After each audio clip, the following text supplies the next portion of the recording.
Oke, sudah bisa dimulai. Silakan dipresentasikan, diskusikan, sampai selesai ya. Ya, Kalau Ustadznya gimana di share screen?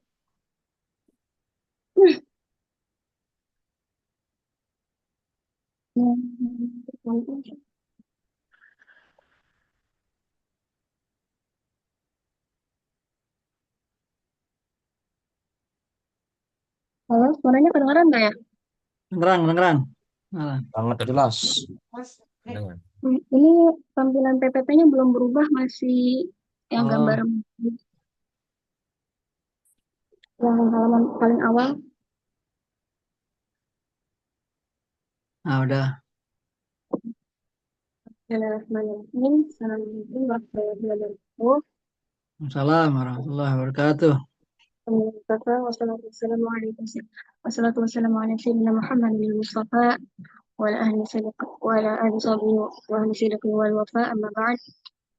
Baik, Ustadz-Ustadzah sekalian, pada kesempatan malam hari ini kita akan memasuki materi selanjutnya setelah minggu lalu mengenai Daulah Umayyah. Nah, sekarang kita akan masuki ke Daulah Abbasiyah. Oke, sebelum kita masuk ke dalam sejarah Daulah Abbasiyahnya dulu, saya mau share sedikit tentang apa ya, kayak latar belakangnya dulu gitu, yang sesuai dengan LPS kita pada malam hari ini mengenai penciptaan alam semesta. Kalau kita ngomongin soal Islam dan ilmu pengetahuan atau agama dengan ilmu pengetahuan, kayaknya diskursus yang paling sering dibicarakan adalah bagaimana kedua hal tersebut selalu bertentangan gitu. Di mana agama eh, berlandaskan pada nilai-nilai kepercayaan gitu kan, pada ayat-ayat kitab suci, sementara pengetahuan berlandaskan dengan teori pembuktian secara empiris gitu yang bisa dirasakan oleh indera kita. Nah, kemudian mengenai hal tersebut ya, kita bisa mengambil contoh mengenai misalnya penciptaan alam semesta ini. Kalau misalnya kita sebagai seseorang yang beragama gitu, kita meyakini bahwa alam semesta ini merupakan hasil penciptaan Allah gitu, bahwa bumi ini ada karena ada penciptanya. Namun dalam pandangan ilmu pengetahuan, maka hal tersebut harus dibuktikan. Boleh di slide selanjutnya, Ustaz? Nah, di sini saya sajikan sebuah, ya tadi, ini sebuah teori dalam sains ya mengenai penciptaan alam semesta. Oke, jadi para fisikawan modern kemudian meneliti bagaimana penciptaan alam ini bermula gitu. Kemudian mereka sampai pada suatu teori yang ibaratnya paling baru gitu mengenai Big Bang Theory, yaitu dentuman besar alam semesta. Jadi menurut teori Big Bang ini, alam semesta awal mulanya adalah hanya satu titik, kemudian terjadi dentuman besar, tapi dentumannya ini bukan kayak ledakan bom gitu, tapi di mana alam semesta itu semakin lama semakin meluas, meluas, meluas, meluas gitu kan. Nah, kemudian karena alam semesta ini semakin meluas, kemudian dia diawali dengan satu titik gitu kan, maka titik itu disebut titik nol. Berarti para fisikawan saat ini beranggapan bahwa alam semesta ini berawalan dari yang ketiadaan. Maksudnya dalam ketiadaan tuh kayak ya udah alam semesta ada aja gitu. Jadi mereka nggak memikirkan bagaimana titik itu bisa ada gitu. Pokoknya udah alam semesta ada aja gitu kan. Dia membuktikan keberadaan Tuhannya. Nah, ini tentu saja bertentangan dengan kepercayaan kita gitu kan, bahwa alam ini ada pasti kan ada penciptanya. Nah, mengenai teori Big Bang ini menariknya ada yang mengaitkan teori Big Bang ini dengan ayat-ayat Al-Qur'an gitu kan. Salah satunya adalah ayat Al-Qur'an Al-Anbiya ayat 30 yang mengatakan bahwa langit dan bumi dulunya adalah menyatu kemudian terpisah. Namun mengenai kebenaran apakah teori Big Bang ini memang membuktikan hal tersebut tentunya masih perlu ditelah lebih jauh gitu.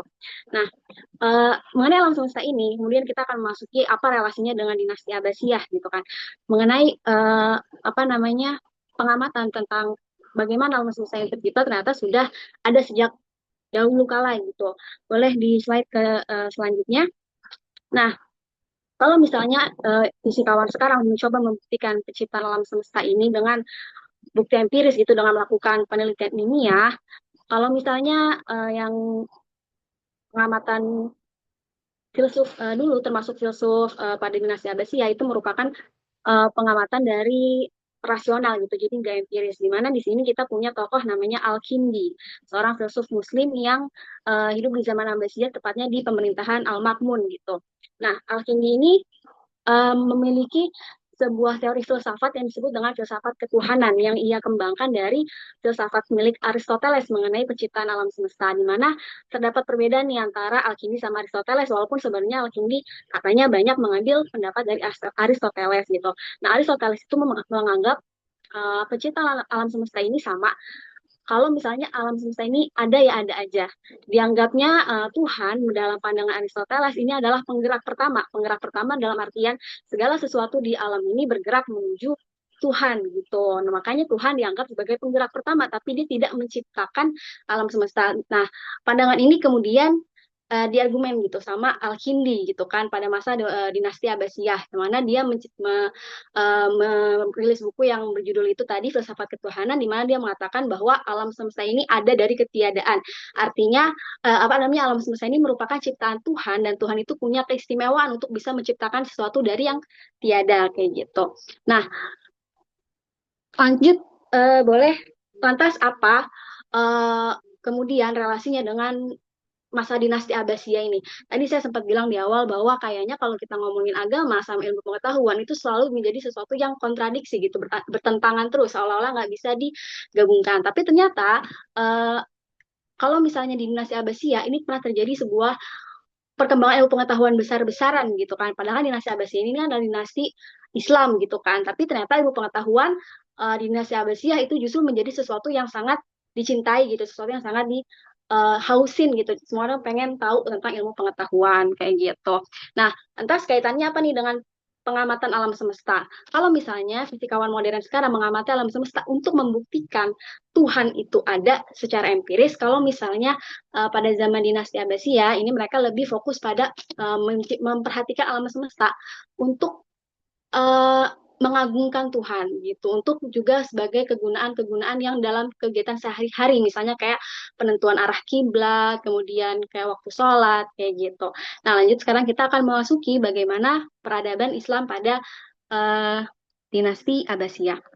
Ya sebagaimana yang kita udah dengar minggu lalu dari kelompok pemakalah sebelumnya mengenai runtuhnya dinasti Umayyah adalah salah satunya karena hilangnya kepercayaan dari rakyat gitu kan, terutama dari kelompok Mawali. Mawali yaitu yang non Arab, di mana mereka merasa kalau misalnya dinasti Muawiyah ini kok dinasti Umayyah ini itu terlalu favoritism gitu toward si yang Arab gitu, sementara yang non Arab yang Mawali ini kayak dianaktirikan ibaratnya kayak gitu. Akhirnya dari situ kemudian juga banyak masalah-masalah lainnya yang mengikuti, muncullah ketidakpuasan dari rakyat terhadap dinasti Umayyah. Nah, kemudian hal tersebut diambil nih sebagai kesempatan oleh dinasti Abbasiyah untuk meruntuhkan dinasti Umayyah dengan mereka membawa nama ingin mengembalikan pemerintahan ini kepada baitul apa namanya kepada ahlul bait gitu, kepada keluarganya Nabi. Sehingga banyak yang ikut nih pergerakan revolusinya Abbasiyah ini, walaupun nanti pada akhirnya ternyata kayak misalnya kelompok Syiah yang ikut pergerakan tersebut ternyata tetap tersingkirkan ibaratnya, tapi meski banyak intrik politik dan kekuasaan, yang kita akan fokuskan pada pembahasan kita kali ini bukan mengenai hal tersebut, ya kita akan fokus bagaimana Islam itu menjadi jaya-jayanya dalam ilmu pengetahuan di masa dinasti Abbasiyah. Nah, kalau ngomongin soal belum yang tadi dulu. Nah, kalau ngomongin soal dinasti Abbasiyah, nih ya, karena tadi kita ngomong dinasti Abbasiyah adalah puncak pengetahuan Islam atau juga dikenal dengan the Golden Age of Islam, masa keemasan, maka ada 3 tokoh khalifah yang menjadi sentralnya atau yang menjadi apa ya, yang kayak mendukung banget nih kemajuan dinasti Abbasiyah ini. Nah, 3 khalifah tersebut adalah Al-Mansur, terus abis itu Al-Makmun anaknya Harun ar-Rasyid gitu. Mereka ini adalah tiga khalifah yang sangat mencintai ilmu pengetahuan. Bagaimana di masa dinasti Abbasiyah itu ya mulai digalakan yang namanya penerjemahan kitab-kitab Yunani gitu. Nah, bagaimana bisa nih ada singgungan antara dunia Arab saat itu dengan Yunani ya. Kalau misalnya yang kita tahu juga bahwa pada saat itu ya wilayah kekuasaan Abbasiyah itu sudah mencapai bekas jajahannya Yunani gitu. Misalnya kayak Mesir yang punya apa namanya kekuasaannya itu Alexandria gitu kan, yang mana Alexandria adalah seorang dari Yunani kuno gitu kan, yang membawa ajaran Yunani, kemudian Yunani tersebar sampai masuk ke wilayah Arab dan membawa ilmu pengetahuan. Makanya disinggungan antara Yunani dengan uh, dunia Arab saat itu gitu kan, yang membawa ilmu pengetahuan. Nah kemudian digalakanlah penerjemahan kitab-kitab atau buku-buku, terutamanya filsafat Yunani. Nah penerjemahan-penerjemahan ini kemudian sering dilakukannya itu adalah di Baitul Hikmah. Ya ini kayak sebuah perpustakaan yang kemudian juga jadi kayak universitas, kayak tempat ilmuwan ngumpul gitu untuk meneliti, untuk menerjemahkan dan lain sebagainya. Jadi semua ilmu pengetahuan bergeraknya di sini di Baitul Hikmah gitu. Nah, uh, setelah itu ya selain penerjemahan-penerjemahan buku juga ada di dinasti Abbasiyah ini kemudian ada kontribusi intelektual dan sosial di mana di samping Baitul Hikmah gitu yang berfungsi sebagai pusat penelitian dan penerjemahan pada periode Abbasiyah juga menyaksikan yang namanya munculnya institusi pendidikan formal baru yang berbentuk madrasah. Nah, kemudian juga selain perkembangan ilmu pengetahuan yang begitu pesat, juga muncul perkembangan hukum dan teologi di mana pada dinasti Abbasiyah ini ya ada apa namanya hidup ulama empat mazhab fikih yang utama gitu, yang empat, Imam Hambal, Imam Abu Hanifah, Imam Malik ataupun Imam Syafi'i. Nah kemudian boleh digeser.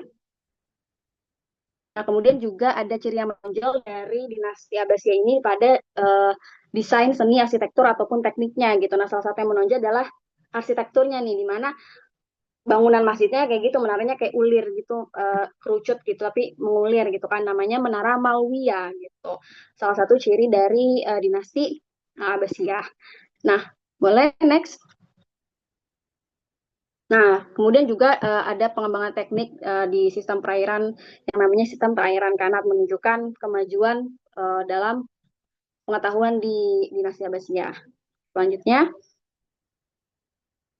nah ini adalah tokoh Islam ya, ilmuwan Islam pada dinasti Abbasiyah. Sebenarnya ada banyak gitu ya di bidang kedokteran, di bidang filsafat, yang misalnya tadi apa namanya membantah filsafatnya Aristoteles gitu kan. Tapi di sini saya fokuskan pada dua aja untuk bisa kita kaitkan dengan yang apa namanya pengamatan alam semesta tadi. Di sini pertama ada Al-Khwarizmi. Nama lengkapnya adalah Abu Ja'far Muhammad Ibni Musa Al-Khwarizmi.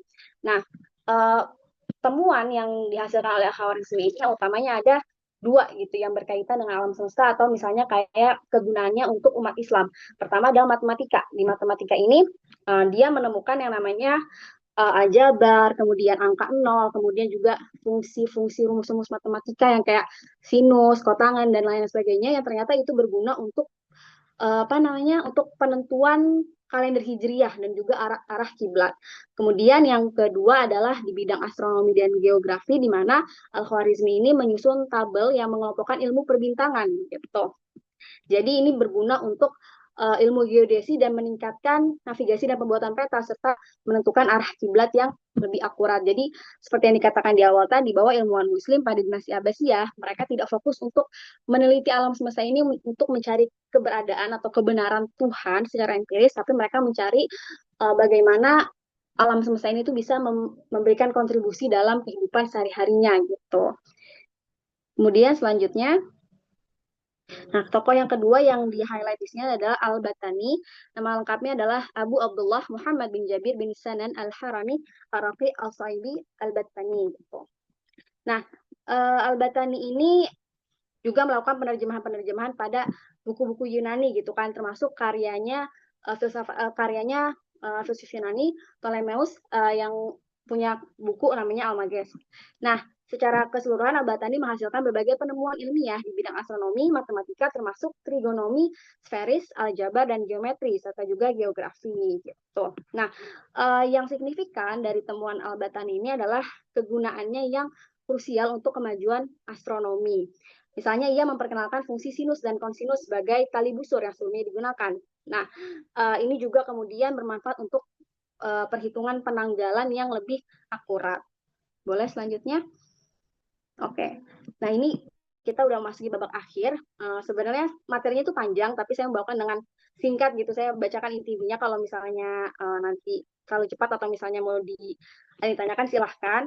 Nah, meskipun dinasti Abbasiyah ini puncak kejayaan Islam gitu ya, tapi sayangnya ya runtuh juga gitu. Nah, tapi ada dua faktor yang menjadikan keruntuhannya dinasti Abbasiyah. Ada faktor internal sama ada faktor eksternal. Untuk faktor ya, internalnya itu adalah melemahnya kekuasaan politik pusat di Baghdad yang menjadi akar utama kemunduran. Di mana pada abad ke-10 posisi khalifah ini mulai tereduksi menjadi simbol spiritual. Kemudian juga mulai muncul banyak dinasti-dinasti lain di tempat lain. Misalnya di waktu yang sama ketika dinasti Abbasiyah berdiri, ya ada dinasti Mamluk, ada dinasti Fatimiyah di Mesir gitu. Sehingga yang namanya umat Islam itu nggak di bawah satu komando, akhirnya kayak terpecah gitu.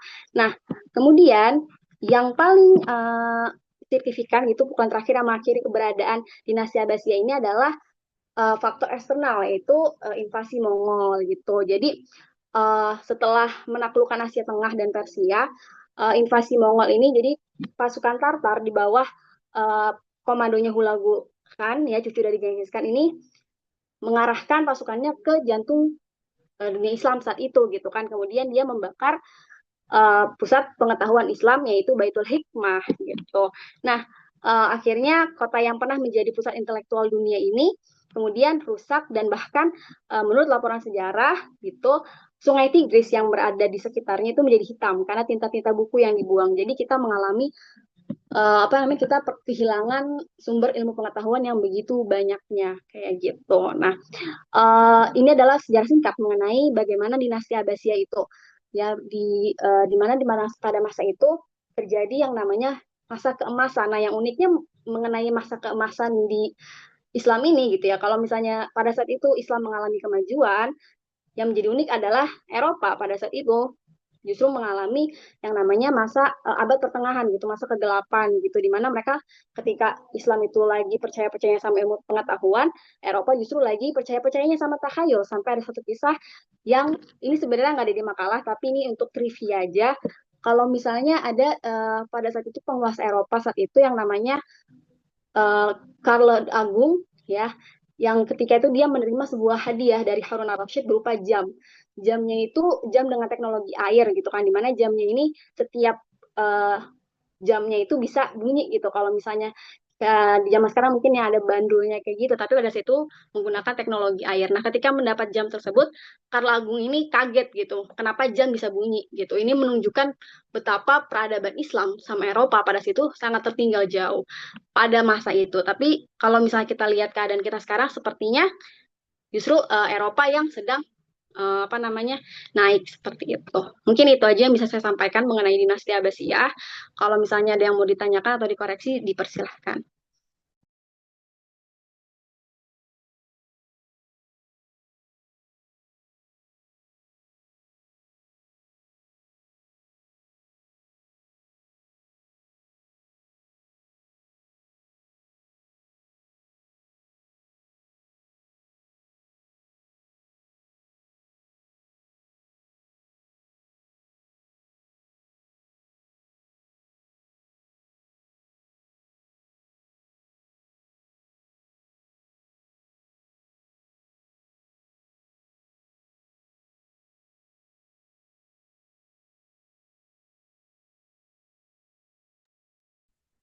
Gimana Ustadz Ustazah ada yang mau ditanyakan mungkin atau yang mau diperbaiki gitu? Izin Oh bertanya iya, Ustaz Bunga ini. Itu kan tadi ada Baitul Hikmah ya di apa namanya di peradaban Abbasiyah ya seperti itu. Dan tentunya sangat disayangkan sekali ya qadarullah wa syafa'al memang terjadi yang namanya penghancuran luar biasa oleh pasukan tadi ya musuh gitu kan. Apakah memang hanya di Baitul Hikmah terpusatnya ataukah memang ada tempat-tempat yang lain gitu yang di di sana yang di sana memang ada tempat diskusi, ada tempat untuk nyimpen kitab-kitab atau buku-buku dan lain sebagainya. Atau hanya terpusat di Baitul Hikmah saja, sehingga ketika ada penyerangan tuh habis satu, habis semua gitu. Jadi nggak ada kemudian yang tersisa gitu. Kan sayang banget ya akhirnya demikian. Atau bagaimana nih? Secara fakta historisnya barangkali memang ada didapatkan seperti itu pada Ustaz Hubungan. Syukran, jazakallah khairan.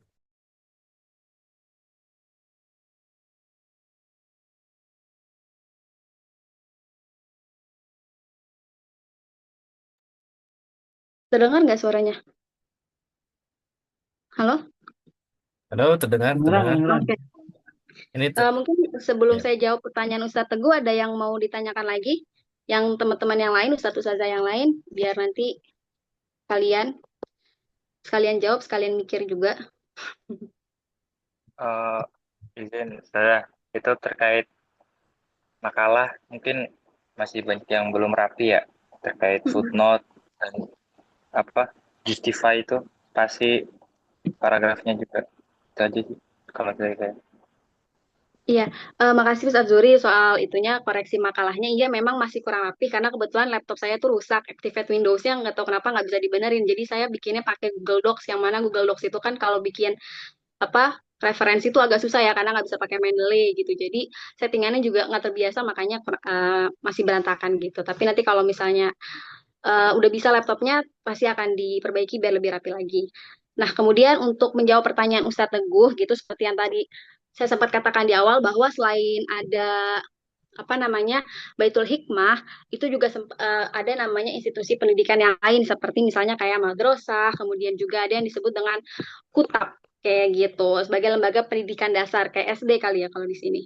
Cuma memang yang paling banyaknya itu kan yang paling apa yang menjadi pusatnya itu kan Baitul Hikmah gitu. Jadi kayaknya kalau menurut saya walaupun memang ada tempat-tempat pembelajaran yang lain, mungkin ilmunya nggak seperti ada di Baitul Hikmah gitu banyaknya. Di mana Baitul Hikmah itu kan memang awalnya ada di situ, kemudian apa namanya apa buku-buku Yunani atau misalnya kayak ya yang lain-lainnya yang mereka terjemahkan juga kan awal mulanya ada di situ. Bahkan sebelum menjadi Baitul Hikmah itu kan sebelumnya namanya bukan Baitul Hikmah tapi memang sudah menjadi pusat penerjemahan gitu. Kemudian semakin besar sampai akhirnya menjadi Baitul Hikmah. Jadi kalau kita bayangkan bagaimana ya sebuah perpustakaan yang punya sejarah panjang gitu tentunya kan bukunya pasti akan lebih banyak. Jadi walaupun ada institusi yang lain rasanya tetap aja kayak gitu.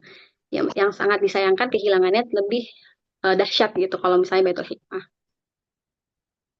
Sebenarnya kalau misalnya ini tambahan aja kalau misalnya kayak perpustakaan yang terbakar gitu, sepertinya kita udah pernah kehilangan dua perpustakaan besar selain dua perpustakaan besar gitu ya. Tadi saya itu Hikmah, kemudian sebenarnya ini juga pernah terjadi gitu perpustakaan yang dibakar gitu ya. Itu pada masa Alexandria tadi yang ada di Mesir gitu, di mana pada saat itu ya Alexandria punya perpustakaan besar, The Great Library of Alexandria gitu.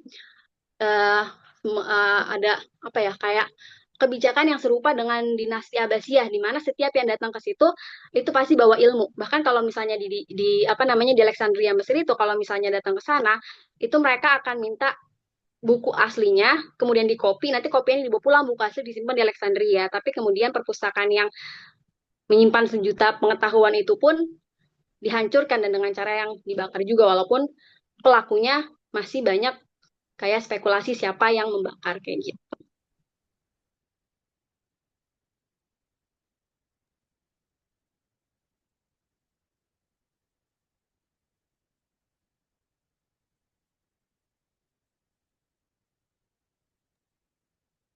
Gimana yang lain mungkin ada yang mau disanggah, ditanya atau diperbaiki lagi? Atau saya ngomongnya kecepatan ya? Enggak, sedang.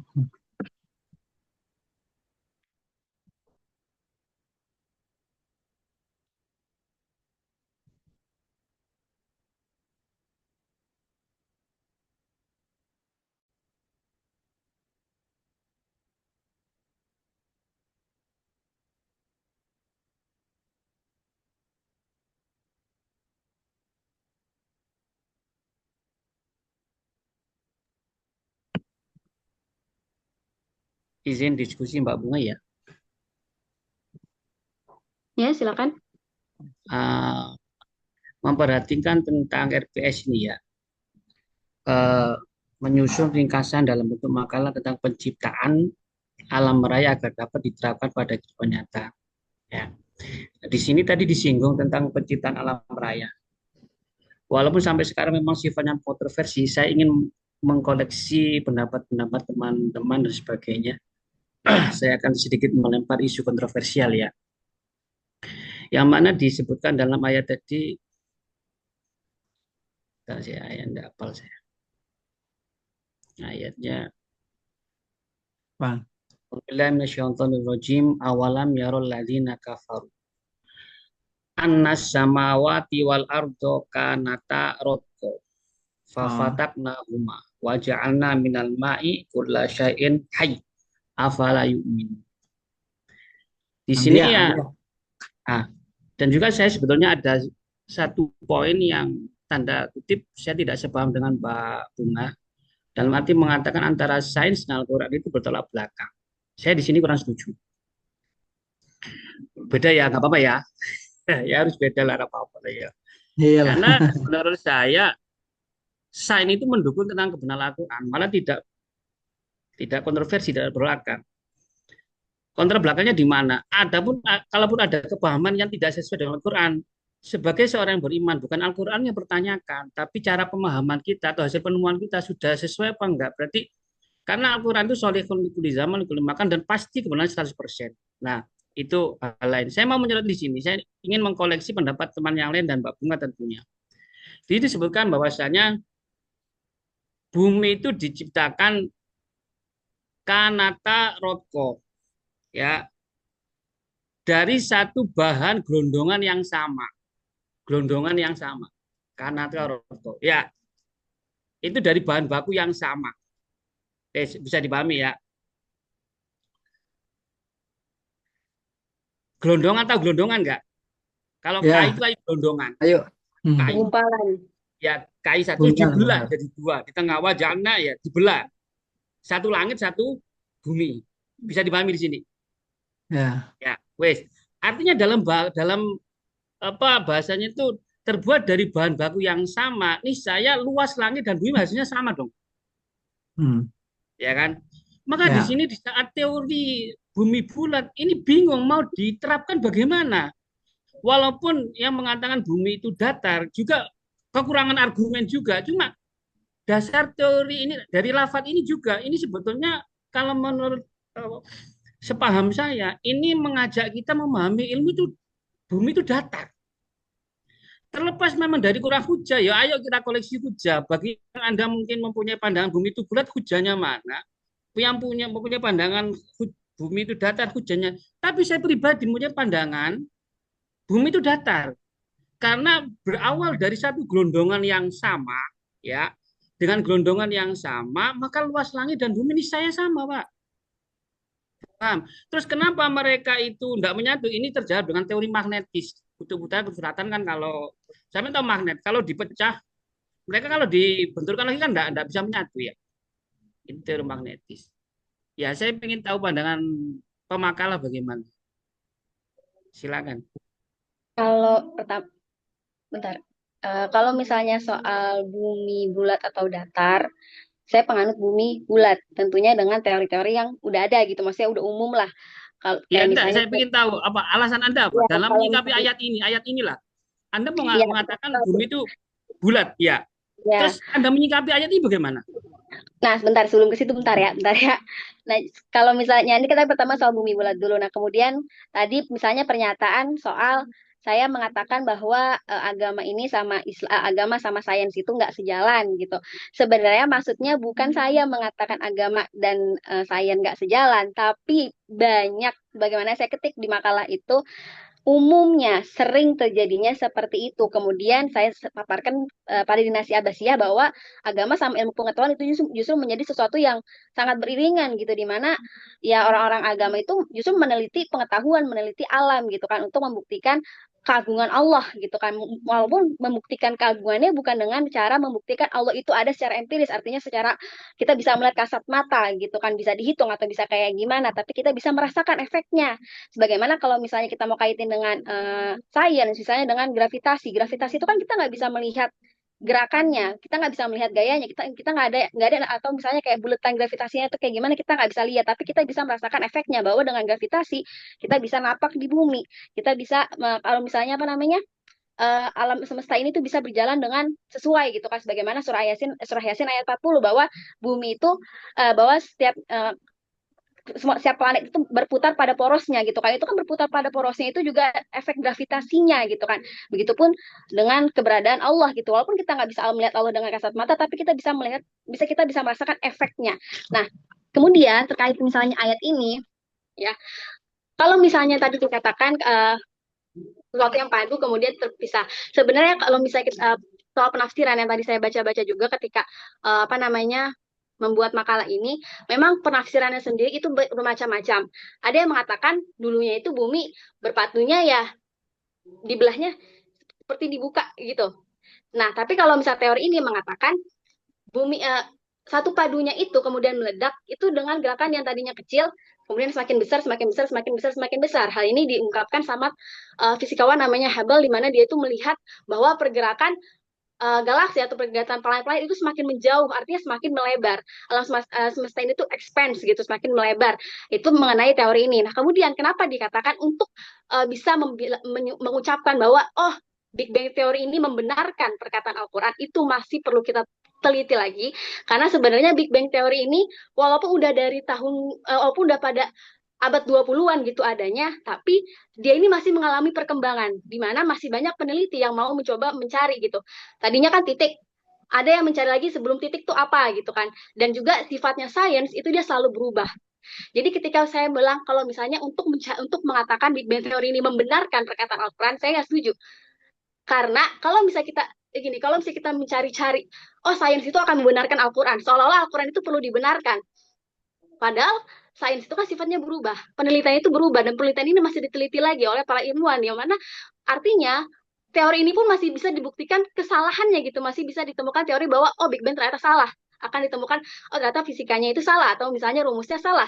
Kalau misalnya kita bilang oh iya nih Big Bang teori membenarkan ayat ini, lantas ketika nanti teorinya berubah, ternyata teori Big Bang ini salah, apakah Al-Quran ini menjadi salah? Makanya saya nggak mau mengatakan Big Bang teori membenarkan ayat Quran. Tapi saya harusnya kita itu sebagai seorang Muslim itu melihat bagaimana ayat Quran itu menjadi apa namanya indikasi bagaimana alam ini bekerja. Jadi datang itu dari Al-Quran, kemudian ke alam ini bukan kita mendatangkan kebenaran alam atau kebenaran teori-teori fisikawan ke dalam ayat Al-Quran seperti itu.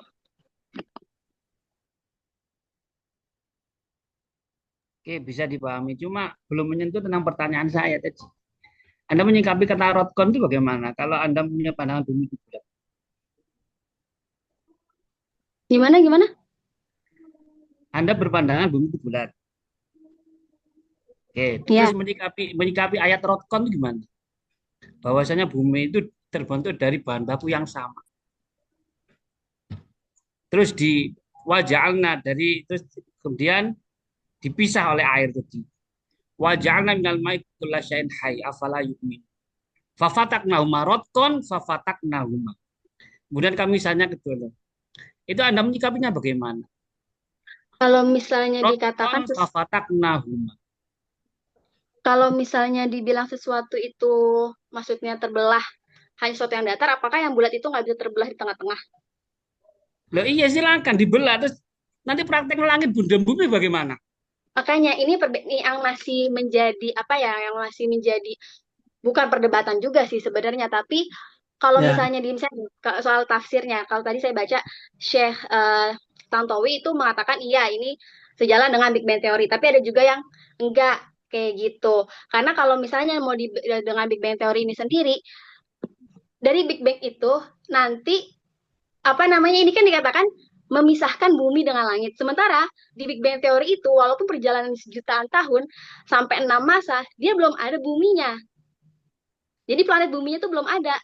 Makanya dibilang makanya banyak yang apa namanya mau mengaitkan Big Bang Theory ini dengan Al-Quran tuh masih nanti-nanti bukan nanti-nanti tapi dalam artian ayat Al-Quran yang menjadi salah enggak. Artinya enggak mau memaksakan, mencocok-cocokkan gitu. Sementara kebenaran Big Bang Theory ini aja masih dipertanyakan, masih dikembangkan lagi gitu. Jadi dalam Big Bang Theory ini tadinya cuma setitik, kemudian dia melebar gitu kan. Terus ada atom, ada proton dan lain sebagainya. Kemudian dia menjadi apa namanya?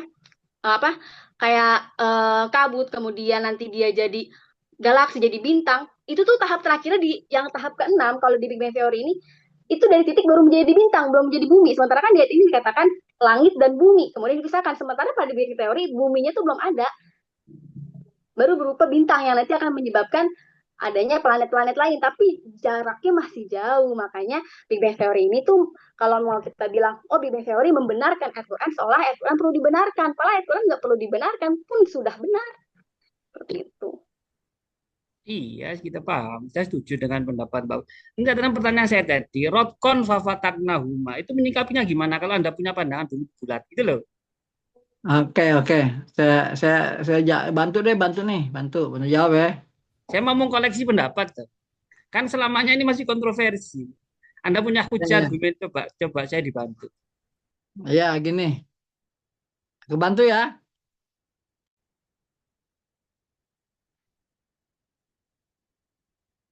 Halo. Iya, Sudah silakan Ustadz. diizinkan tadi udah dijempol loh. Ya, gini ya. Apa emang tadi kan dia dia apa Bunga tadi Ibu Bunga mengatakan memasukkan ayat ya. Itu surat Anbiya ya, ayat 30 kan. Itu kan yang bunyinya gini ya.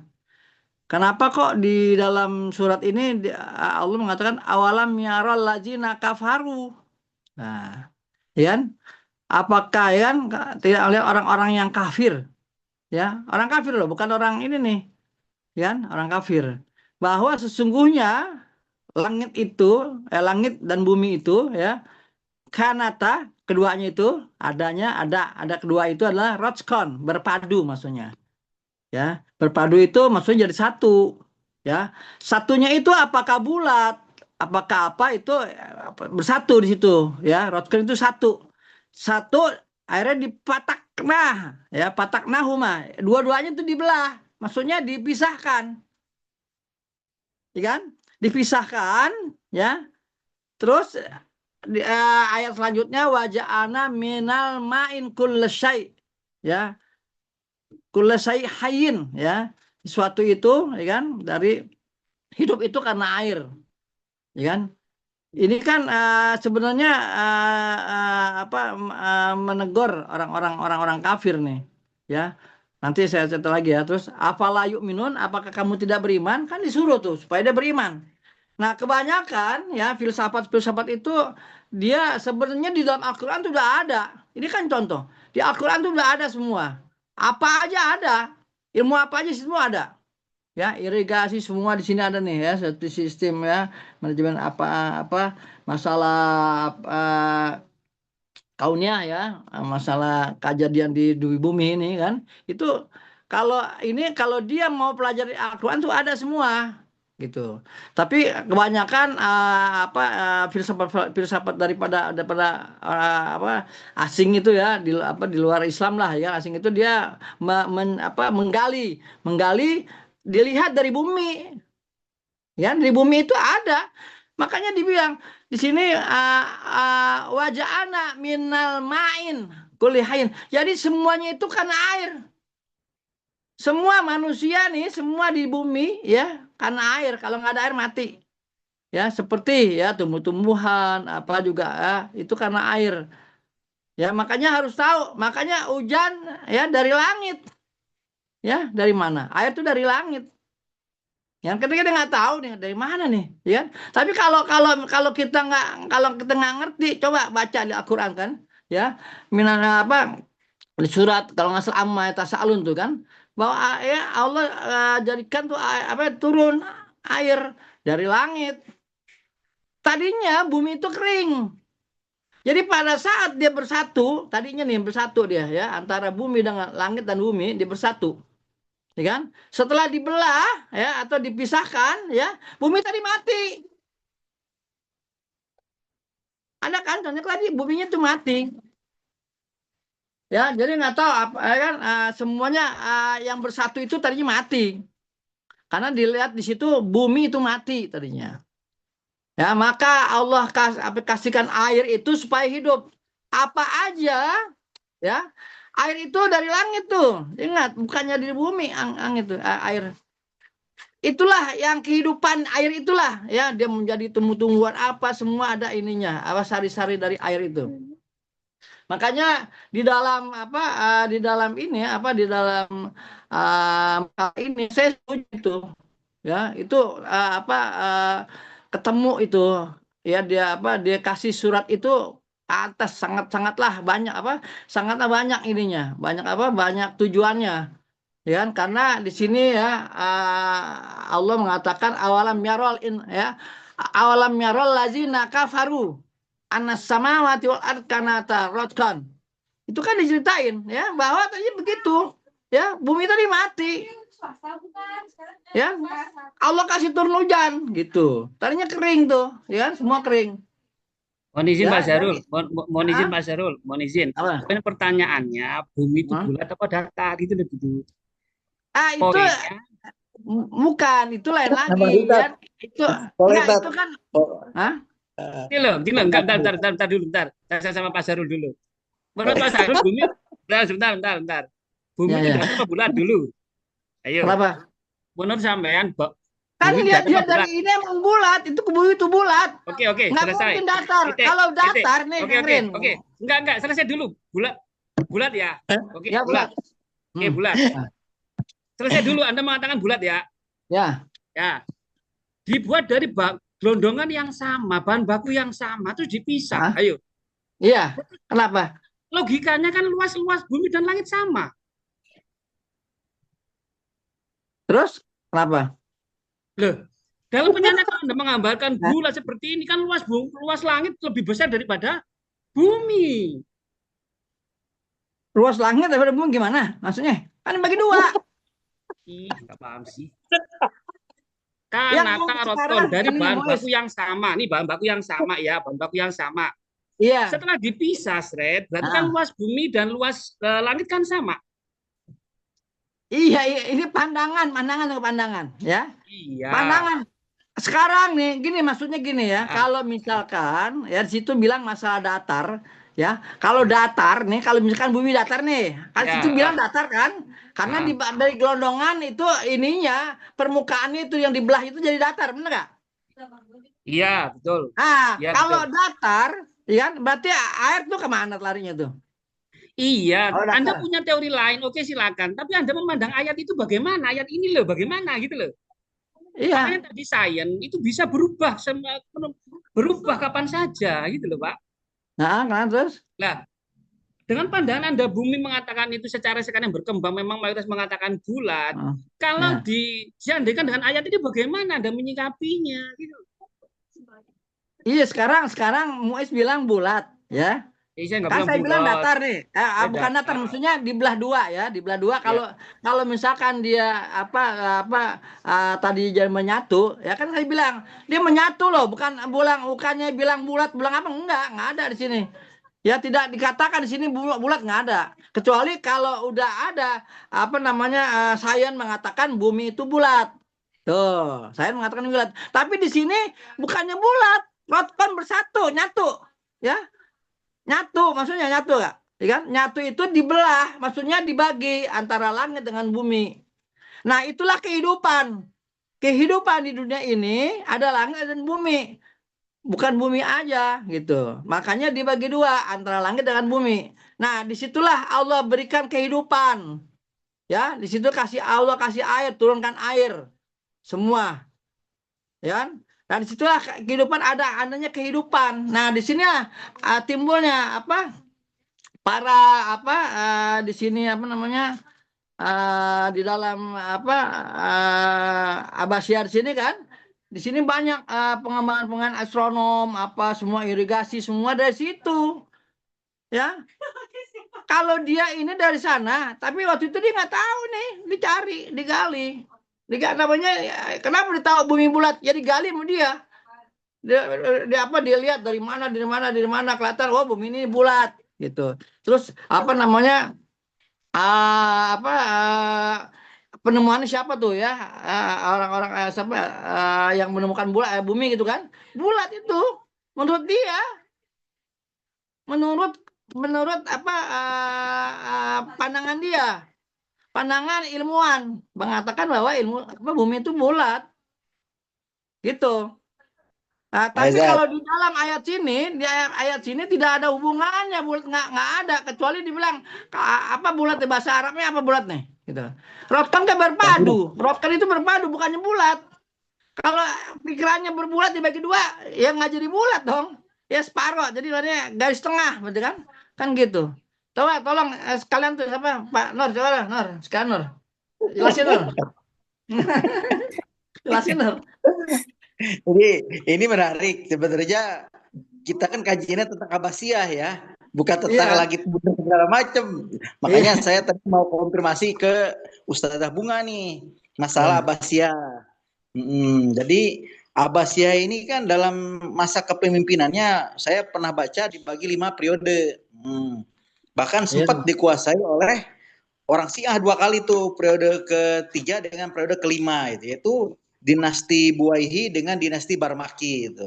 Nah itu nggak dicantumkan tuh sama Ustazah Bunga tuh, Iya, nggak bahwa ada. Syiah itu Abbasiyah itu eh, hanya berkuasa secara de factonya itu hanya berkuasa selama kurang lebih 250 tahun. Selanjutnya 200 tahun berikutnya dikuasai oleh kebanyakan yang pertama oleh dinasti Barmaki, kemudian dikuasai oleh dinasti Buwaihi, dikuasai oleh Saljuk, dikuasai lagi oleh Barmaki gitu. Itu yang pernah saya baca Ustazah. Kemudian tentang tadi debat seru Ustadz Muiz dengan Ustadz Sahrul, ada penciptaan bumi yang lebih lengkap lagi di surat Fusilat sebetulnya, bukan di surat itu. Ya. Lihat 24 akhir halaman 16 halaman 17 itu sumastawa ila samai wahiya dukhonun faqala laha walil ardi tiya tau'an au karha qalata ataina ta'in faqadahunna Ya. sab'a samawatin fi yawmaini wa fi kulli samain amroha wa zayyana sama dunya bimasabiha wa hifza zalika taqdirul azizil alim fa'in aradu dan seterusnya itu ada. Akan dia akan ikutin kata Allah. Jadi dari asap sumastawa ila sama, Allah kembali ke langit, wahia dukhonun, dan ketika itu langit dan bumi itu semuanya berupa asap. Nah makanya itu kan teori Big Bang itu hanya salah satu teori, masih banyak teori-teori lainnya. Teori misalnya Milky Way misalnya. Teori apa lagi itu namanya? Banyaklah teori-teori tentang itu. Adapun tentang bumi bulat dan bumi datar itu sudah dibahas dulu sebelum kita, bukan orang Islam. Ada namanya Galileo Galilei tahun 1600-an. Beliau menyatakan dunia itu bulat, dunia itu apa kayak Ustadz Muiz tadi datar. Nah, itu Ustadz Muiz ngambil paham Galileo Galilei itu tahun 1700-an itu. Kemudian beberapa tahun setelahnya, satu abad berikutnya ada namanya Nikolaus Kopernikus itu. Nah, jadi Ustadz Sahrul ini nganut paham Nikolaus Kopernikus yang menyatakan bahwasanya bumi itu bulat gitu. Lalu penganut teori bumi bulat apa bumi bundar? Ya sekarang logika anak kecil aja tahu. Matahari bulat apa datar? Bulat. Kemudian bulan bulat apa datar? Bulat. Kemudian planet Merkurius atau planet Venus yang suka kelihatan dari pandangan mata telanjang kita, atau planet Jupiter pernah kelihatan juga dengan mata telanjang kita, apalagi pakai teleskop ya. Teleskop tuh gitu satu. Nah, itu kan bulat semua. Bundar gitu. Nah, jadi maksudnya bumi di situ mungkin ya, planet yang kita tempati ini kan kita nyebutnya bumi, mungkin maksud Tuhan langit-langit yang mana dulu gitu kan? Yang langit ini maksudnya langit yang mana? Yang ini kan sama dunia ada dalam Al-Qur'an. Jelas sama dunia. Rasul pernah bersabda langit dunia. Nah, itu Ustazah. Jadi tadi kembali ke fokus kajian kita tentang Abbasiyah itu bahwasanya pernah dikuasai oleh dinasti Syiah itu Abbasiyah, dan itu juga menjadi sebab kemundurannya. Lalu yang jadi pertanyaan juga apa namanya itu, pusat-pusat kekuasaan Islam itu kan tidak hanya ada di Alexandria Mesir ataupun Samara di Irak, tidak, tapi ada juga yang di Basrah itu, ada juga yang di Suriah itu kan, ada juga yang di Seljuk itu di Turki itu di Asia Kecil. Kalau sekarang itu mungkin kayak negara-negara seperti Siprus ya kayak gitu. Nah, aduh. Ya itu Ustazah Bunga mohon dijawab tentang ayat penciptaan langit. Ada yang lebih lengkap bukan di Al-Anbiya ya. Adanya di juz 24 itu Al-Fusilat. Pojoknya pojok ke 16 17 itu lebih lengkap lagi itu tentang penciptaan langit. Monggo Ustazah. Maaf Ustadz, jadi pertanyaannya tentang ayat atau yang tadi yang dinasti itu yang saljuk dan lain sebagainya? Dua-duanya Ustazah, mohon penjelasannya, mohon ini keterangannya Ustazah. Mau. Mungkin saya ngasih pandangan aja kali ya. Kalau misalnya yang tadi yang eh, dinasti-dinasti lain di masa itu memang iya ada, tapi kenapa nggak dicantumkan? Karena sebenarnya tadi apa saya niatnya nulis makalah ini tuh hanya berfokus pada perkembangan ilmu pengetahuan gitu, maksudnya di apa di golden age-nya gitu supaya gak kebanyakan dan gak lari kemana-mana gitu. Nah terus kalau misalnya yang soal tadi ayat, kenapa dicantumin ya ayat Al-Anbiya 30? Karena itu yang sering dipakai, maksudnya yang banyak dikaitkan bahwa teori Big Bang ini mengenai dengan Al-Anbiya 30, walaupun memang nanti ada yang menambahkan lagi bahwa ini juga berkaitan dengan yang fusilat, habis itu yang tentang apa penciptaan bumi dalam 6 masa gitu kan. Dan juga soal penciptaan bumi 6 masa misalnya itu pun masih ada juga yang mengaitkan dengan teori Big Bang ini gitu karena teori Big Bang ini pun punya teori 6 masa gitu bahwa dari pecahan itu kemudian ada 6 periode lagi. Nah, itu pun dikaitkan. Cuma yang paling banyak dikaitkan adalah Al-Anbiya 30, makanya saya cantumin di situ gitu. Bukan mengatakan bahwa ini tuh pasti soal ini gitu, nggak bisa kemana-mana lagi, nggak cuma mengatakan bahwa seringnya ayat ini dikasih apa namanya disamain dengan Anbiya 30 loh, karena ada perkataan bahwa bumi itu tadinya satu kemudian dipisah kayak gitu.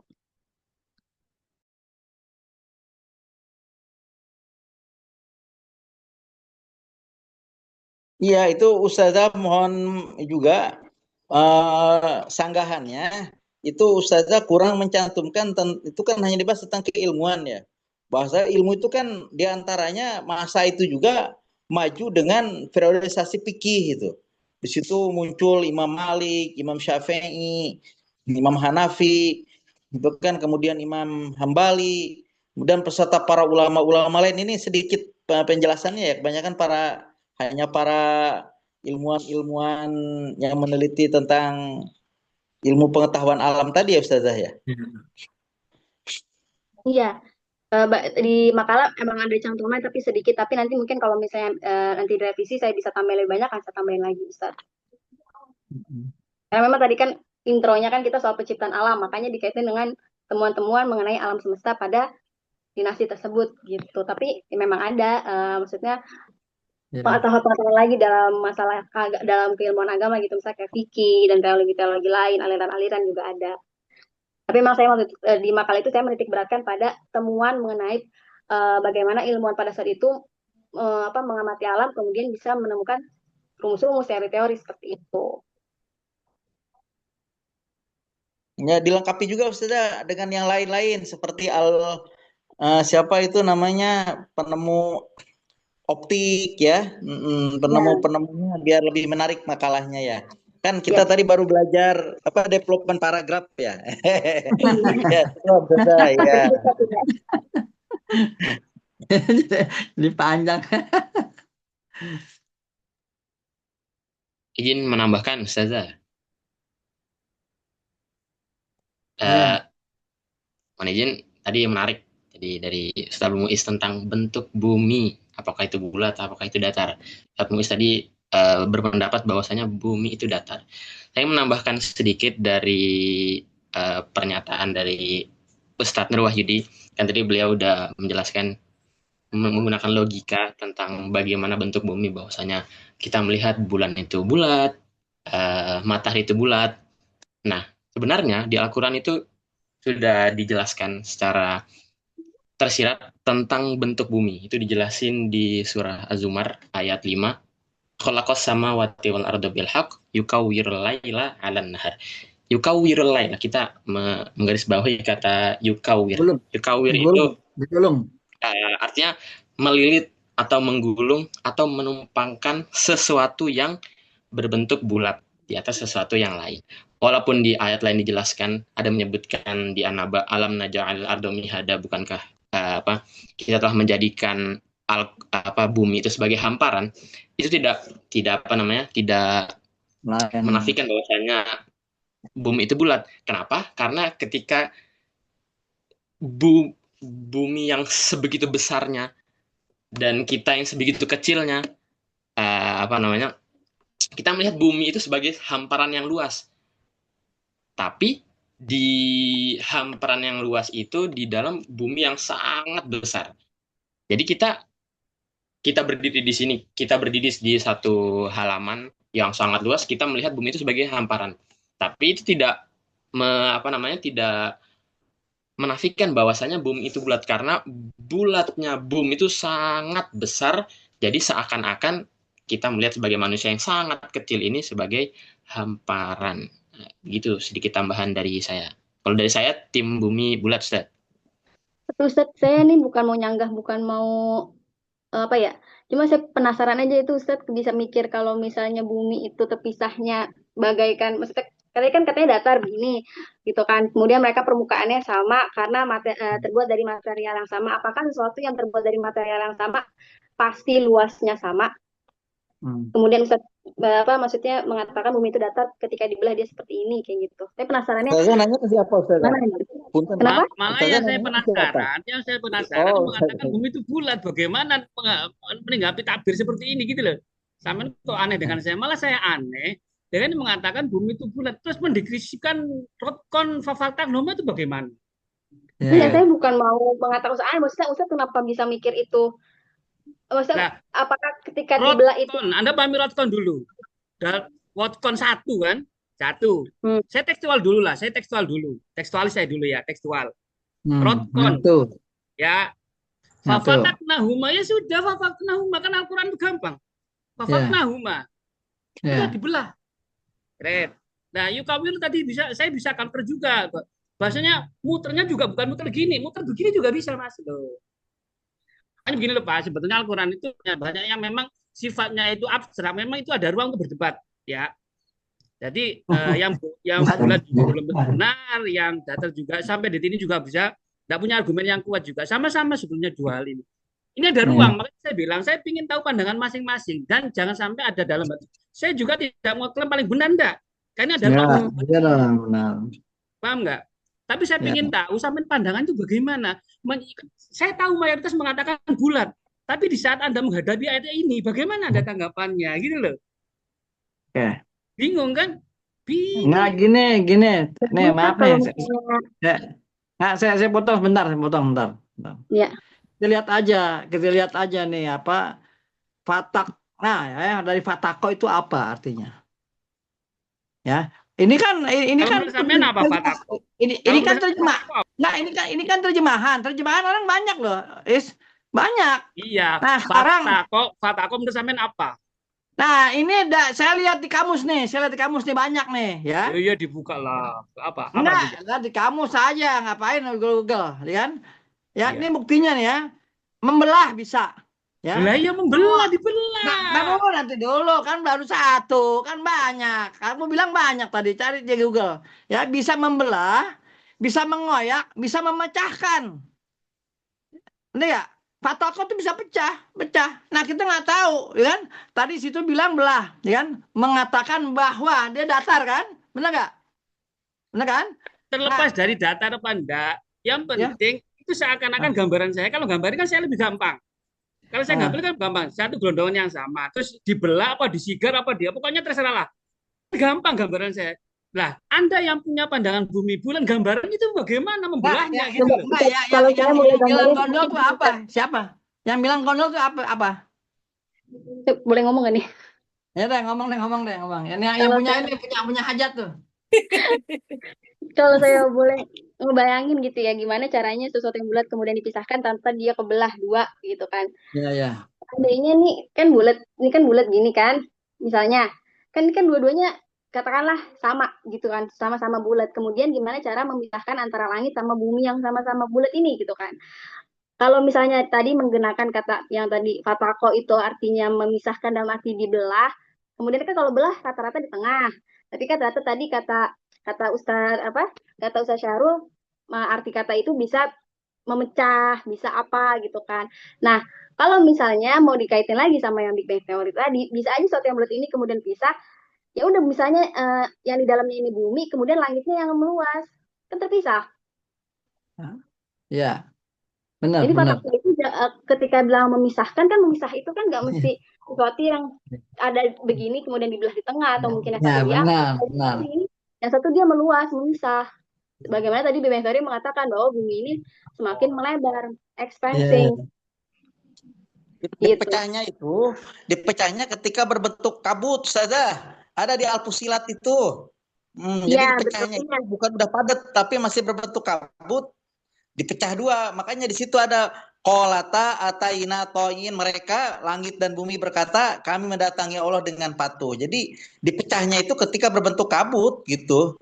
Nah, Itu cuma tadi saya mau kan. kasih ilustrasi bagaimana sesuatu yang bulat itu kemudian dipisahkan gitu. Kalau misalnya tadi pandangan Ustadz Muiz adalah terbuat dari apa namanya bahan yang sama, maka punya ukuran yang sama gitu kan, bisa aja yang satu melebar. Kalau misalnya diilustrasikan dengan bulat yang dua gitu.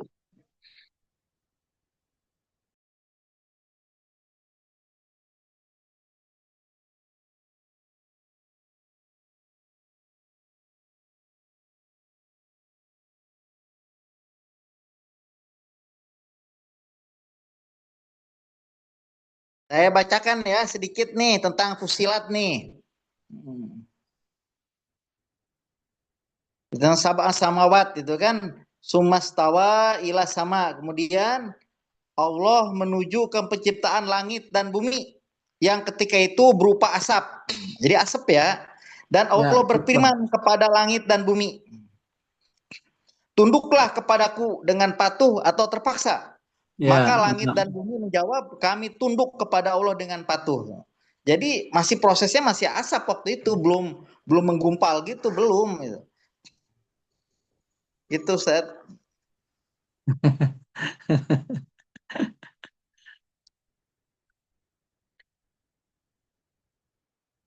itu Fusilat berapa tuh? 12. 12 ya? 12. Nah, Dari salah, semuanya dari salah. itu lah. Dari 10, 11, 12, Ya, 13 itu 10, 11, 12 ya. penciptaan langit dan bumi itu. Di Fusilat situ. 41 ya, 41, 41. Ayat 10, 11, 12. Nah, Jadi 10, masih 11, berupa 12. asap. Ya, kita lihat dulu nih, karena kalau nggak ngeliat Quran kita jadi sombong gitu jadinya. 10, 11, 12 ya? 11, 12, ya. Oh, berarti 9 ya? Kan di sini wajah Allah fiha, ya? Ya. Itu kan mak gunung, ya? Qadaru fiha masih, nah berarti di sebelumnya nih.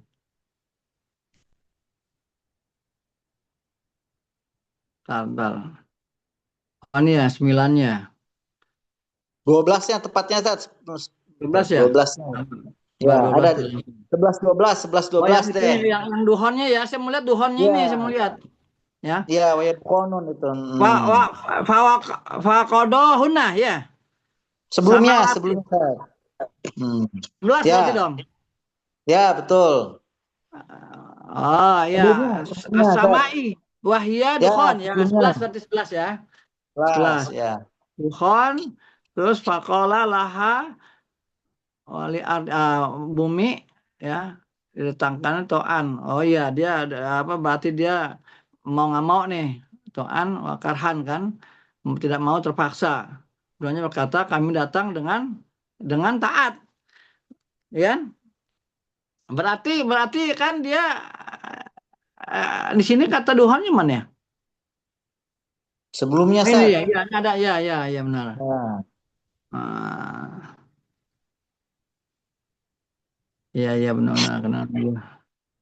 jadi ada 5 teori, Sat. Ustazah, saya mau Ya, menambahin, banyak. Ustazah. Iya benar. Teori-teori tentang penciptaan semesta. 1, Ya. teori Big Bang. 2, teori steady state. 3, teori oscillating teori.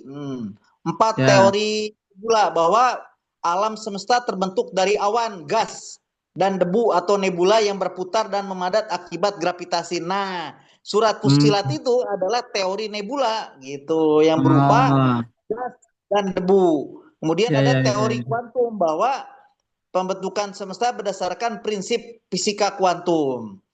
Nah, jadi yang tadi yang dijelaskan Fusilat itu adalah teori nebula, bahwa langit dan semesta terbentuk dari awan gas dan debu semesta.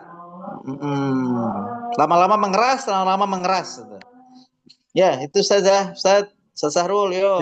Ya. Ini Nambahin juga Ustadz yang tadi soal teori-teori itu, yang menariknya juga kan teori Big Bang ini apa kayak apa tadi kan yang steady state itu ya, keadaan yang steady.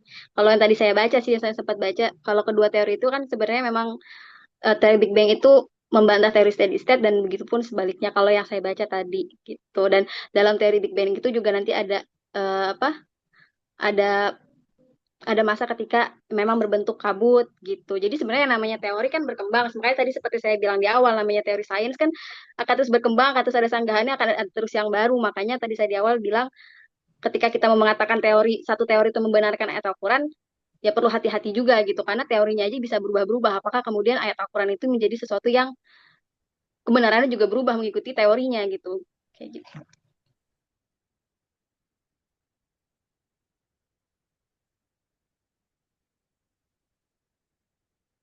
Oh, Boleh iya ikut dong. diskusi nggak? Boleh aja. Benar, Ustaz Teguh diam aja dari dengerin. nyimak dulu nyimak. Masya Allah, menarik sekali apa yang disampaikan Ustaz Abdul Muiz nih. Dan sebenarnya kalau kita perhatikan dari pertanyaan beliau sebenarnya sangat mengerucut ya. Pertanyaan beliau itu sederhana sebenarnya. Iya. Maksud rotqon di sana itu apa menurut yang teori bulat gitu kan? Nah, maksud terus kenapa memahami seperti itu gitu kan? Demikian. Berarti kalau kita perhatikan di ayat tadi Al-Anbiya 30 itu, berarti yang perlu dijelaskan oleh penganut teori bulat itu adalah maksud rotqon itu seperti apa yang dipahami oleh paham Ya. teori bulat. Dan al-fatku di sana itu apa itu? Fatakallah itu al-fatku berarti kan? Di sana itu maksudnya apa? Maka sebenarnya di sini saya menawarkan nih bagi yang teori bulat gitu. Dalam hal ini masih netral nih ya. Eh, yang teori bulat ini ditawarkan berarti apa sih makna ar-rabtu tersebut begitu. Berarti kita Ya. coba untuk merujuk kepada apa namanya beberapa penafsiran seperti itu berkenaan tentang ar-rabtu. Rotqon. Itu maksudnya apa? Misalnya rotqon kan?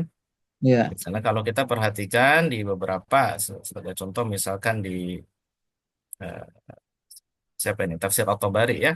Misalkan tafsir At-Tabari ar-rabtu di sana al-iltisaq wal iltiham katanya. Berarti kan yang melekat, yang nempel gitu kan. Oh, Seperti nambah. itu. Sementara al-fatkunya menurut beliau al-fatsu wal infisal. Yang ini dipisahkan. Yang tadinya melekat nyatu. Kalau di Ibnu Katsir itu ada juga dimaknai oleh Ibnu Abbas nih, diriwayatkan dari Ibnu Abbas kana taratqan ay mutaziqatain katanya. Mutaziqah. Jadi sama apa berpaut kuat nempel. Fataqallah bainahuma bil hawa kata beliau. Maka Allah kemudian memisahkan antara keduanya dengan hawa, gitu kan. Nah, di sini kalau kita perhatikan memang mereka menafsirkan secara umum ya.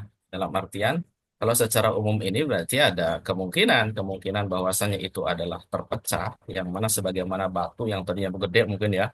Kalau misalkan Ya. terpecah itu jadi butiran-butiran pasir yang mungkin saja ada yang bulat, ada yang limas, ada yang lonjong, ada yang apa kan gitu ya. Iya, benar. Demikian.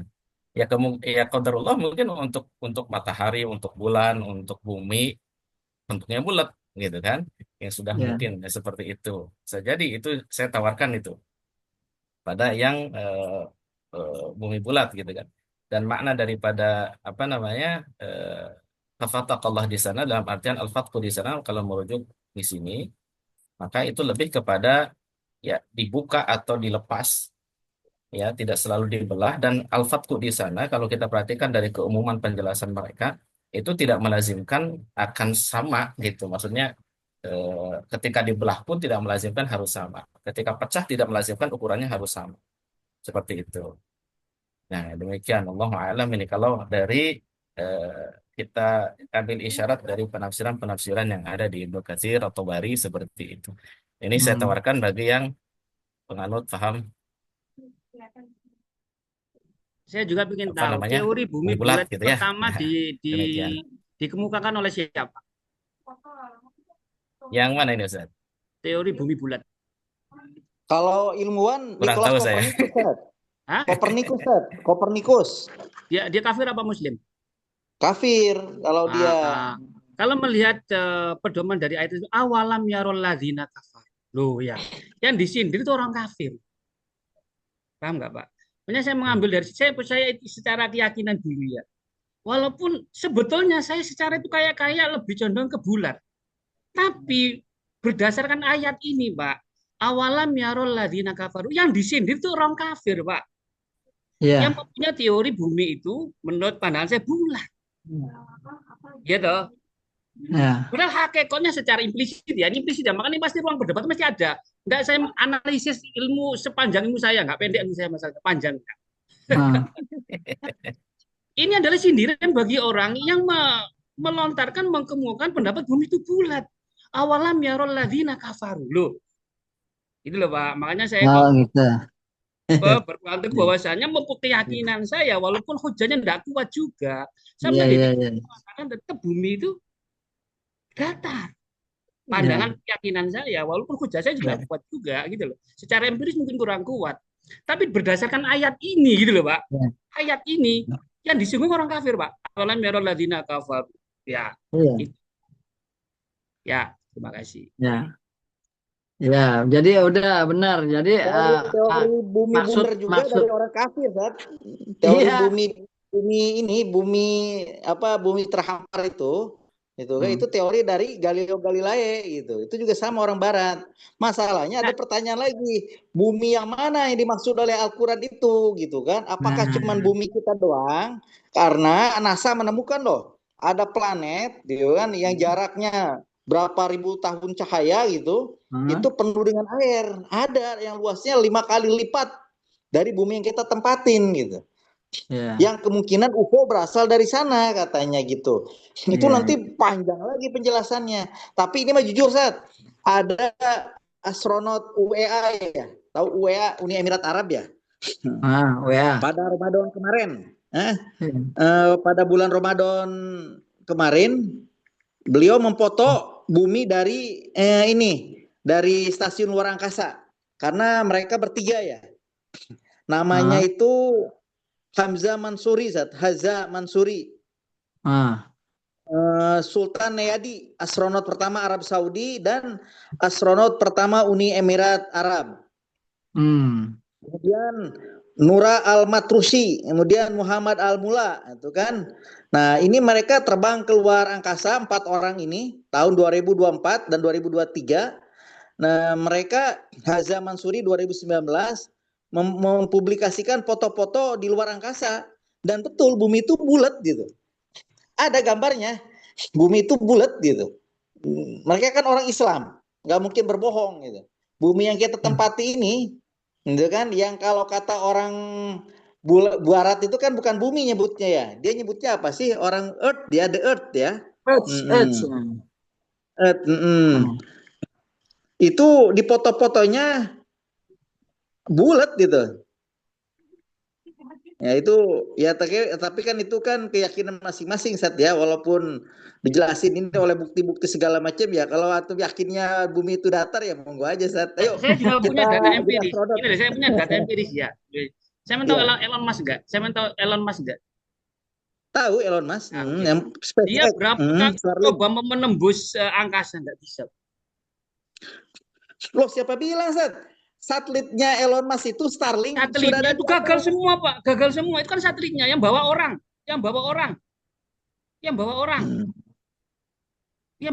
gagal semua. Pada hakikatnya langit itu tidak bisa tembus Pak.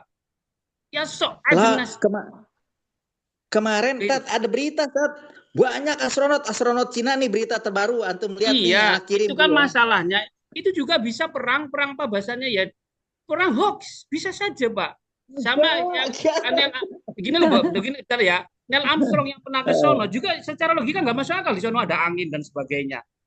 Bisa saja itu kan perang antara unsur politik, bisa saja gitu loh. Karena kemungkinan itu pasti ada. Ya. Gitu loh. Ya monggo aja Sat, ya mudah-mudahan lah nanti ketemu jawabannya Sat. Ini loh Pak, ini masalah Al-Quran ya. Saya juga istilahnya itu. Kan saya menggaris bawahi, yang pandangan bumi bulat juga nggak punya hujah kuat.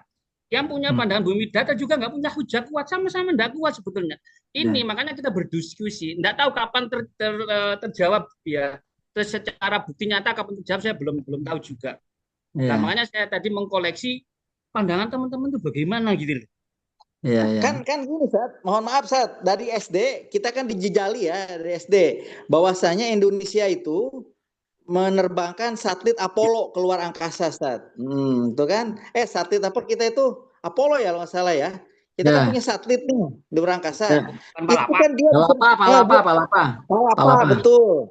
Palapa itu kan bisa memfoto Sat dari atas itu kelihatan itu. Ini. Iya, Nah, 2 hari yang lalu saya baca berita ya, astronot Cina tidak bisa pulang ke bumi iya. gara-gara stasiun luar angkasanya itu pesawatnya ditabrak oleh sampah luar angkasa yaitu satelit. Mereka menunggu Ah, dievakuasi oleh ISS internasional apa gitu satelit. Pokoknya ah, ISS itu adalah pusatnya lah terminal ah, ruang angkasa terbesar. Itu semua ahli ada di situ, ada dari Rusia, ada dari Amerika, ada dari Cina, ngumpul di situ itu di SSS itu. Ada dari Uni Emirat Arab, ada dari India, itu kan.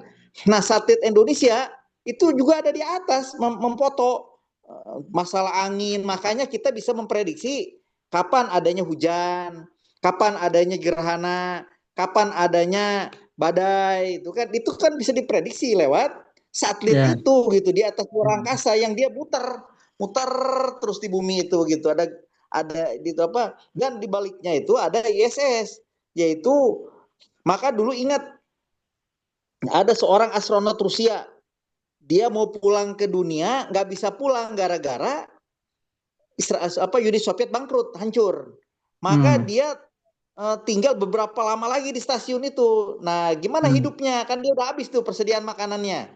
Nah, Disuplai lah oleh astronot Amerika. Jadi mereka perang di dunia doang di bawah. Kalau di luar angkasa mereka bersahabat, bersaudara gitu. Maka kita ah, bisa lihat tuh tayangannya. Nggak ada daya gravitasi, mereka bisa melayang. Mereka bisa apa namanya di atas itu nggak jalan itu nggak usah jalan, tinggal loncat udah nyampe gitu. Nah itu adanya di luar angkasa nggak ada daya dan di sana gelap. Makanya pertanyaannya, kenapa di luar angkasa gelap, di kita terang di bawah? Ternyata di luar bumi ini gelap semuanya gitu. Nah nanti kenapa bisa gelap? Itu kan ada pertanyaan-pertanyaan lagi tuh, ada jawaban-jawaban lagi tuh. Nah itu ya. sementara dari sisi sains inilah NASA dan lain-lain saat.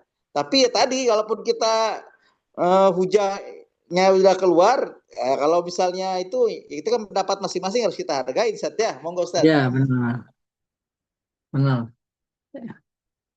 Ya, memang benar ya kata si ini juga benar kata apa? Kata Ustadz Muiz juga benar. Ya, maksudnya dia apa namanya melihat ya ayat ya surat Anbiya ya 30 ya ditujukan ya kepada orang-orang kafir. Maksudnya bukan ditujukan sih apakah awalam yarau ya apa enggak ngelihat maksudnya tidak memandang atau tidak melihat ya bahwa bumi itu tadi satu gitu. Itu aja.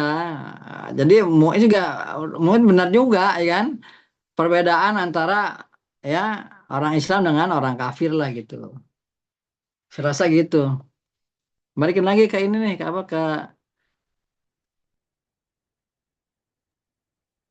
Nah, apa namanya ke makalah Iya. siapa tuh? ya, Ya. Eh, sedikit masukan boleh ke Ustazah Bunga nih. iya, silakan. Hal yang bikin menarik di dalam pentas sejarah diantaranya adalah tentang politik dan apa yang terjadi pergolakan di dalamnya gitu ya. Nah, jadi memang sebenarnya rasa penasaran kita terkait dengan propaganda yang terjadi di Abbasiyah, kemudian perpindahan dari keluarga Ali ke Abbas, misalkan itu seperti apa dan lain sebagainya. Dan teori-teori politik yang lainnya juga kayaknya menarik tuh, Ustaz. Barangkali disinggung dikit-dikit gitu. Di apa namanya di eh, Mas. karyanya ini gitu. Baik, Siap, makasih Ustadz kita masukannya. bisa belajar.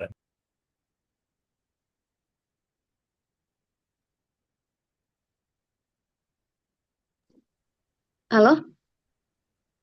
Ya udah kedengeran kedengeran. Ya, halo, terdengar Ya. suaranya? Gimana Ustadz Ustazah mungkin apa dikembalikan kepada dosen? Atau ada masih yang mau ditanyakan atau didiskusikan atau diperdebatkan lagi? Cukup saja, kira cukup. Ya, kembalikan kepada dosen. Udah jam segini, udah sore, udah malam. Iya. Jam Iyalah, 8 kurang sedikit. 8 jam lagi. Iya. Baik kalau gitu, terima kasih teman-teman semua yang udah ikut dalam debat seru tadi. Eh, Forumnya akan saya kembalikan ke Pak dosen. 19.53. Bisa kan sebenarnya ada 10 menit ya. Satu orang lagi bertanya mungkin bisa ya kan. Oh ya, 10 menit lagi. Oke. Saya aja coba pertanyaan. Ya udah nggak usah bertanya lah, sekalian aja tutup ya. Dari perdebatan ini hidup ya, kelasnya hidup ya dibanding kelas yang sebelum-sebelumnya, memang paling hidup nih kelas yang malam nih. Ada polanya mungkin ya. Setiap setiap orang tuh ada polanya ya. Udah puluhan tahun saya ngajar itu, setiap Rabu itu ada 3 kelas. Pasti ada yang kelas yang salah satu kelas ini pasti yang redup ya. Ada yang hidup ya. Jadi polanya udah begitu. Saya lihat dari udah puluhan tahun nih. Nah ini termasuk hidup ya. Perdebatan yang terjadi ini ya, kadang membuat kita bingung. Nah, Sesuai RPS, Abbasiyah, saya buat di situ tentang penciptaan alam semesta. ya. Perdebatan tadi ada teori konspirasi, propaganda, jadi relativisme. Jadi sebenarnya saya ingin tanya juga pada Abbasiyah ini kan yang namanya ilmu pengetahuan ini dia terbagi menjadi 3. Science itu yang diperdebatkan ya, tadi Ya. masalah penciptaan alam semesta. Ini yang paling dominan ini. Kita bayangkan 5 abad, 5 abad berdiri Daulah Abbasiyah itu hampir 500 tahun. Fokus dia ini balik lagi kepada Prasokrates. Jadi dibahas tadi filsuf alam. Kalau Sokrates, kemudian Plato, Aristoteles, ini mereka-mereka yang menyadarkan orang-orang yang pada saat itu membahas tentang alam. Jadi seolah-olah Ya. tuh Sokrates itu, sadarlah, nggak usah mikirkan alam-alam terus tuh, pikirkan diri ya. Udah masuk di situ unsur jiwa ya. Dia lebih kepada spiritual. Padahal sebelumnya itu Prasokrates tuh kayak Thales, Anaximandor, Plato. Anasimenes, ya kan? Empedokles itu ya masalah alam itu. Nah ini terjadi lagi, jadi begitulah sejarah ya, terulang dia. Cuma bedanya pada masa Prasokrates itu mereka nggak bisa melihat dengan empiris ya, karena belum teknologinya belum canggih. Nah di masa Abbasiyah ini, apalagi dengan adanya riset-riset pertama secara empiris ya, dibangunnya pusat riset terbesar di dunia. Ini tidak ada pusat riset terbesar dunia pada masanya di Abbasiyah. 5 abad tuh Baitul Hikmah diambil dari filsafat, bait rumah hikmah filsafat, apa namanya, House of Wisdom tuh. Nah, di situ Wisdom. dilakukan terjemah besar-besaran, transfer ilmu, kemudian penelitian-penelitian luar angkasa tuh. Jadi sudah sampai situ mikirnya. Jadi betul-betul empiris, rasional, kemudian empiris menemukan sampai apa, astronomi itu paling paling penting tuh, astronomi, kosmologi itu yang dibahas mereka ini. Jadi balik lagi memikirkan apa ya? Memikirkan alam lagi seperti terjadi pada masa Prasokrates. Cuma bedanya, nah ini ada bedanya nih. Meskipun mereka memikirkan alam, mereka ini tidak lepas dari yang namanya pertama agama. Agamanya ada Muslim, istilah Muslim kan. Jadi science di situ ada, kemudian agama. Jadi ilmunya pertama ilmu science, masalah alam semesta, kosmologi, astronomi. Mereka juga Muslim, ya. Agama di situ ilmu pengetahuan tentang agama, terkhusus fikih ya. Justru ulama-ulama itu, 2 ulama terakhir dalam masa besar Islam ini kan, Abu Hanifah, kemudian Maliki, ya, 2 terakhir itu Syafi'i sama Hambali itu lahir di sini itu. Itu masalah masalah keagamaan. Baru satu lagi jadi tentang sains, sains dari ilmu alam, filsafat, kemudian agama. Ini yang bisa saya simpulkan 3 itu dia. Jadi filsafat, pemikiran, kemudian tadi sains, ya, dengan ada Baitul Hikmah, ya, meneliti tentang alam semesta, satu lagi agama. Nah ini bagaimana? Apakah ini sejalan apa tidak? Ini ingin saya tanyakan tadi itu. Bagaimana posisi mereka ini tiga ini? Apakah mereka ini harmonis atau saling tidak harmonis ini ketiga ilmu ini? Hmm. Nah, setelah saya lihat, saya baca berbagai artikel, sampai saya sulit ini mengatakan di zaman ini apa kata-kata yang paling tepat karena agak sulit nih. Dibilang integrasi ilmu sulit, sulit ya, integrasi ilmu sulit. Dibilang Renaissance, Renaissance itu nanti terjadinya. Renaissance itu terjadi ya bahkan di Eropa ya. Abad 13, 14, 15. Sementara ini belum abad 13. Setelah Daulah Abbasiyah. Makanya tidak tepat 1258. dibilang Renaissance, ya kan? Ini jauh ini kan sebelum 13 ini terjadi Abbasiyah ini. Makanya tidak dibilang Renaissance, tidak tepat kata-kata Renaissance. Ya, itu yang mungkin sulit. Apa kata-kata seksi yang bisa mengatakan di Mas Abbasiyah ini apa yang cocok? Karena tiga ini ada satu orang mempelajari ilmu, tapi mereka ini juga di situ agamanya kuat, syariahnya, ya, filsafatnya kuat. Jadi satu orang itu, satu ulama itu tidak hanya pandai dalam bidang bidang apa namanya bidang agama saja, tapi bisa menguasai itu. Misalnya kayak Ar-Razi itu, Ar-Razi Zakaria. Ar-Razi Zakaria itu kan kita tidak bisa sangkal bagaimana pendalaman agamanya itu. Sampai dia meneliti pun di apa namanya di laboratorium matanya buta ya, ya karena meneliti carian ke kimia ya, menemukan penyakit-penyakit luar biasa ya, apa namanya penyakit cacar ya. Itu menyangkal Nabi itu kan luar biasa tuh. Ada orang yang paham betul-betul eh, Al-Quran ya, ngerti tafsir juga, tapi dia menyangkal Nabi karena bagi dia filosof itu yang lebih mulia dibandingkan Nabi. Dengan alasan dia kenapa lebih mulia ya karena kami mendapatkan yang namanya pengetahuan itu dengan kerja keras, tidak seperti Nabi. Nabi kan diberikan Tuhan ilmu, jadi tidak ada kerja keras di situ. Itu Ahrozi sampai begitu kan. Jadi selain dia memang alam, kemudian dia juga beragama Muslim, filsafatnya ada. Jadi susah. Ini zaman ini apa cocok kata yang paling tepat diberikan pada masa ini? Renaissance tidak cocok, integrasi ya kemungkinan apa dibilang cocok. Nah, ini perlu nanti di pemakalan nih apa yang lebih tepat. Sampai sekarang saya bingung juga apa yang memberikan yang paling pas untuk di masa ini ya. Karena masa yang terulang kembali Prasokrates yang memikirkan alam-alam tapi tidak melupakan dirinya. Ini yang terjadi Integral, bisa. eh, di Integral zaman mungkin, ini ya. Seth. Eh? Integral. Integral mungkin ya. Integral, Integral. integral. Ya, Bisa jadi integral. Pak, integral. Jadi ya integral ya. Integral menyatu. Apa tepat ini? Jadi kalau kita bahas sebenarnya apa yang cocok itu ya? Nah, kalau bilang Renaissance tadi itu, Renaissance kan kita tahu, Renaissance itu kan lahir kembali. Kenapa lahir kembali? Ya Eropa itu menggunakan rasional rasional kembali. Pada saat itu yang dikuasai agama, gereja, eh, lahirnya filsafat itu berada di ancient Greek ya, Yunani kuno. Jadi mereka udah kita lihat kembali, pemikiran manusia tidak bisa dikungkung lagi oleh agama, akan itu. Tapi tetap mereka kacau nih.